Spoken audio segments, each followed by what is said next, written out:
Hello, I'm Richard Ridge for Broadway World. We are once again at the legendary Sardi's to catch up with my guest, the one and only Harry Connick Jr., who is back on Broadway this holiday season with his brand new show called Harry Connick Jr., a celebration of Cole Porter. It was just one of those things, just one of those crazy flings, one of those bells that now and then rings, just one of those things.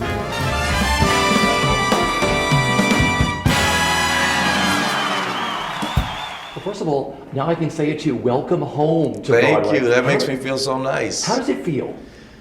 You know, I don't want to sound presumptuous, but it does feel like home for me. You know, I've always admired Broadway since I was a kid. You know, my parents used to take me to shows, you know, when we would visit New York. And then, you know, it's surreal to be on Broadway and to have you say welcome home is like, it feels so nice. What is making it so special this time around? Well, I take everything I do really seriously, and I realize, you know, how lucky I am to be here. When you tangle with somebody like Cole Porter, who is immortal, and you go on stage and you do a show dedicated to him, and you sing his songs, you know, that's like getting in the ring with Joe Louis. You know, you're really dealing with some heavyweight stuff. It's like doing a Shakespeare play. You know, you have to approach it with great respect and caution, and that's what makes this special. I'm singing a man's songs, and this guy is otherworldly. You know, and I have the absolute utmost respect for him. Where did your love for Cole Porter begin? I think it begins with "Don't Fence Me In," because my mom used to sing me that song when I was a little kid, but I didn't know it was him. When I got to be a teenager, I started working gigs as a jazz musician, and we play "I Concentrate on You" or "Love for Sale." Didn't know Cole Porter wrote those songs. When I moved to New York in '86 and I started playing at places like Chez Josephine's and the Knickerbocker, I would go out and buy these songbooks because I needed repertoire. So I'd buy Harold Arlen, I'd buy the Gershwin stuff. Cole Porter was among those, and I'd flip through and say, oh my gosh, I didn't know he wrote that, he wrote that, he wrote that, he wrote that. And these were the songs that I played on gigs that would last 3-4 hours, so I'd have to have a lot of songs.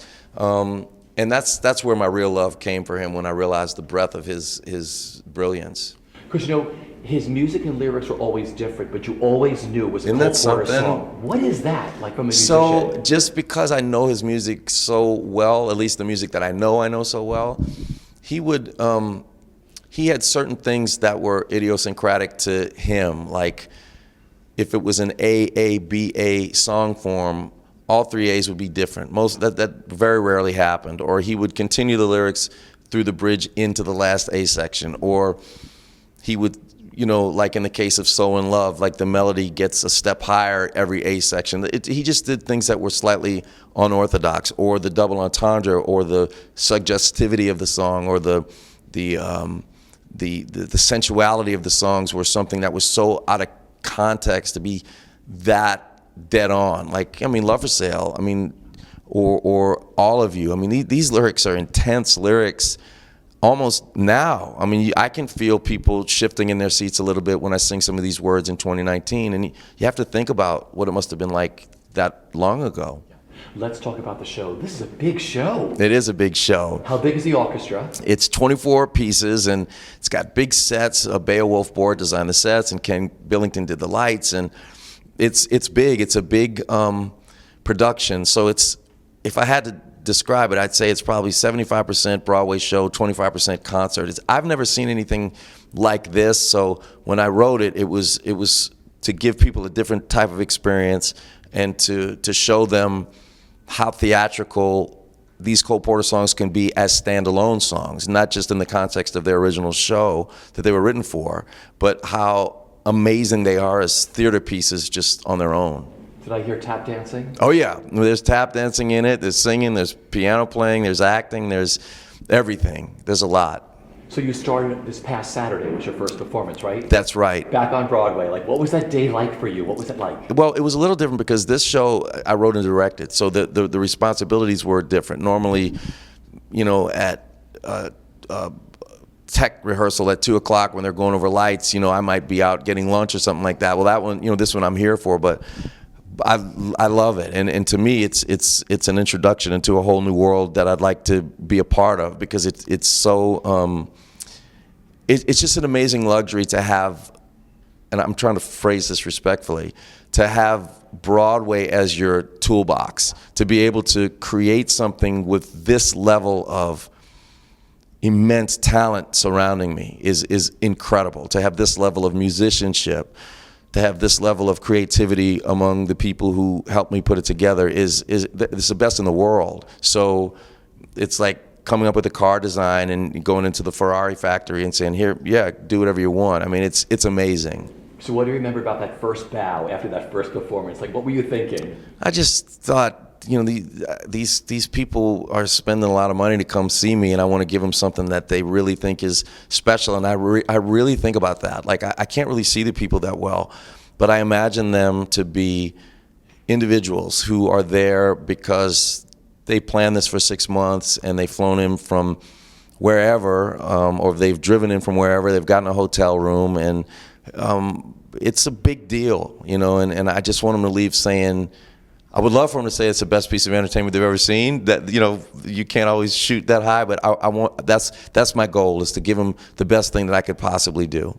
Well, this show coincides with your brand new album, which is a smash hit. Oh, thank you. Talk about the album. So the album was my first album for Verve Records, and I just signed with Verve after being with Columbia for about 30 years.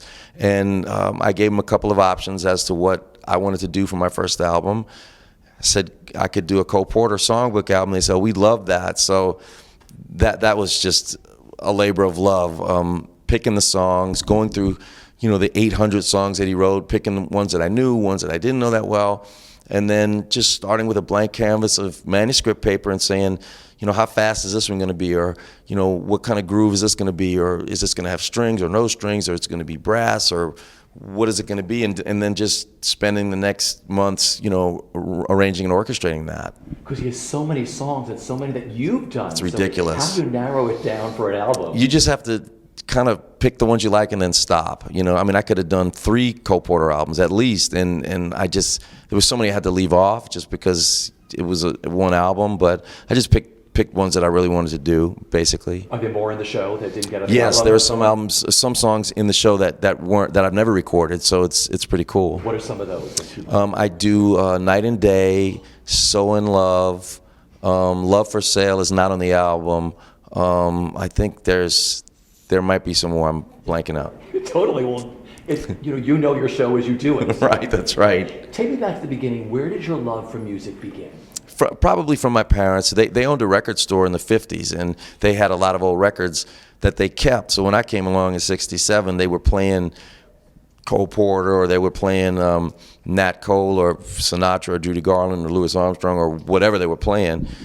And then being in New Orleans, and I mean, you know, from the distance, from the time it takes us to get from Sardi's to the 92nd Street Y, we'd be in the French Quarter listening to musicians that were playing with Louis Armstrong. I mean, so I was surrounded by, for a person who wanted to be a musician, it was a perfect storm. Yeah.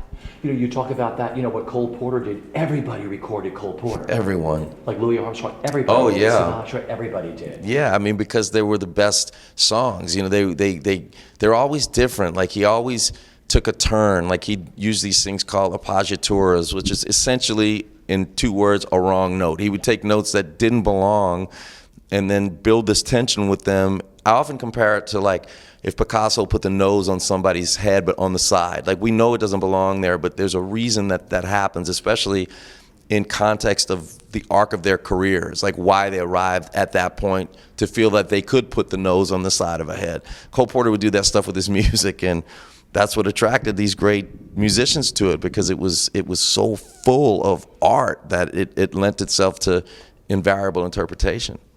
You're you do everything. I mean, you record, you perform. What gives you the greatest artistic satisfaction with recording, like being in the studio? Probably it's all vocal, it's all voice. Like the tightrope of it, after, I can't record while the music's going on because I'm conducting. So after the music's done, like, here's what happened. I went in and we started with Anything Goes, which I think alphabetically is the first, or All of You, whichever one comes first. And then I sang it once, I sang it again for safety. Rarely there would be a third take, and then I'd go to B, C, D, and I'd go down, and then 4 hours later I had sung every song 3 times and went home. And that's how it is, and there's no edits, and it's no auto-tuning, and I credit Cole Porter for that, because the songs are so well built that they're just a joy to sing. And I love it. I mean, I love getting into these lyrics, and then you sort of, they say, okay, you know, that's the end of that take, and you think, whew, you know, if you get where you want to get, when you sing a song like All of You, or I Concentrate on You, and so when wise men say to me that love's young dream never comes true, to prove that even wise men can be wrong, I concentrate on you. I mean, come on. You know, if you can get to that place, it's like time stops. It's amazing. You tour all around the world, giving such joy to so many people in so many different countries. How rewarding is that for you? It's incredible, and you know, it shows you that there's a lot of love in this world, and I love this world's diversity, all kinds of diversity. I love bringing my experience to them and learning from their experience, cultural experience with food, with religion, with art. I love it, and it's, man, I can't even tell you the honor it is to be on stage in all of these different countries, and there are people sitting in the seats, you know, that are paying money to hear you sing, and you think, man, holy cow, this is a blessing. It really, really is. Yeah. How do you juggle career and family? Because I know family is the most important thing in your life. It is. Do they travel with you? Sometimes. I don't really juggle it, though. I mean, they're front and center all the time. Sometimes I have to go out and work, but so do they. You know, they're doing their own thing too. But we all have this very tight-knit family that's highly communicative and supportive of one another, and we all know that that's really what is the most important. I mean, yeah, they're proud of Dad, and Jill's proud of me being on Broadway, but you know, one of my daughters is studying mindfulness. It's unbelievable. You know, one of my daughters is starting a clothing line, and you know, sent me, say, hey, can you look at this thing I'm writing for this thing? So it's equal. You know, it's all, you know, my wife made the most unbelievable chicken lettuce wraps last night, and my Broadway show is like number 8 on the list. The first 7 things are those chicken lettuce wraps. So it's all about us as a family, and then everything else falls into place. Yeah, you are such a great humanitarian too. You do so much for the world. Oh, thank you. What does that mean to you? Well, I mean, it means I'm supposed to do whatever I can. I take no credit for that. I mean, I just, you know, I'm a religious man. I pray every day, and I don't really ask for anything when I pray. I just want to do whatever God wants me to do, and if He wants me to do A, B, or C, if I feel that, then I go do it, and that's the end of it. I think I've been so blessed. I mean, I have nothing but to you know, give thanks and try to do what I can. There's such a generation of people, fans of Broadway World, wanted me to ask you about Thou Shalt Not, the Pajama Game. What was it like working on those and being on Broadway in those incredible shows? Well, I remember getting a call from Stro, and she said, hey, you want to write the music to this show? And I had no idea what I was getting into, and it was just unbelievable. I mean, Tom Thompson wrote the book, and Stro, you know, choreographed and directed it. It was just amazing, and doing the Pajama Game, I did that show because I always wanted to know what it was like to be an actor on Broadway. I said, I want to try that. I'd see these shows, and you know, working with Kathleen Marshall and you know, Kelly O'Hara, who's, you know, just one of the best of all time, was just so fun. I just love it. I mean, I did On a Clear Day, which did not do well in the press or with the fans, and I loved every second of that. I mean, I love it all, man. I love Broadway. Well, I was one of the biggest fans of On a Clear Day. Just so you know. Me, that makes 2 of us. Jessie Mueller. That's true. She was, and she turned around, and there she was. How about that, right? One of my final questions is just being back on Broadway and being in New York, what it means to you. I love New York. My mom was from New York, and I feel very connected here. And I love how people say the audiences in New York are tough. And it just brings a smile to my face because I love going out there and pouring my heart out for them. And whether they like it or not, I just love performing. Yeah. As we end this, I want to give you something for your dressing room. This is so exciting. This is for you, and I'll let you know. Yes. This is a really cool thing that I give to people sometimes when they play these theaters. So this is all the stars that had been in the Star Wait, you have to Nederlander be dressing room. kidding me. Look at the people who've been Harry here. Houdini, Noel Coward was there, Yeah. Orson Welles, Carol Channing. Oh my God! And look at the bottom. Look who's there now. I have chills all over my body. This is the most thoughtful gift. Can I give you a hug? Get over here, you. Thank you. Well, listen, we all fell in That love with is you. so- Yeah. Look at that. I'm a cool seriously thing. overwhelmed right now. This freaks me out. I'm not going on. You have to go I'm on. canceling the show. Leave it in your dressing room, which is a great talking Is point. Harry We're going- Houdini still in there? That's what I want to know. His ghost has got to be in there Yeah. somewhere. You're going to find something in there. Yeah, that's amazing. This is crazy. I'm going to call my dad right after this interview.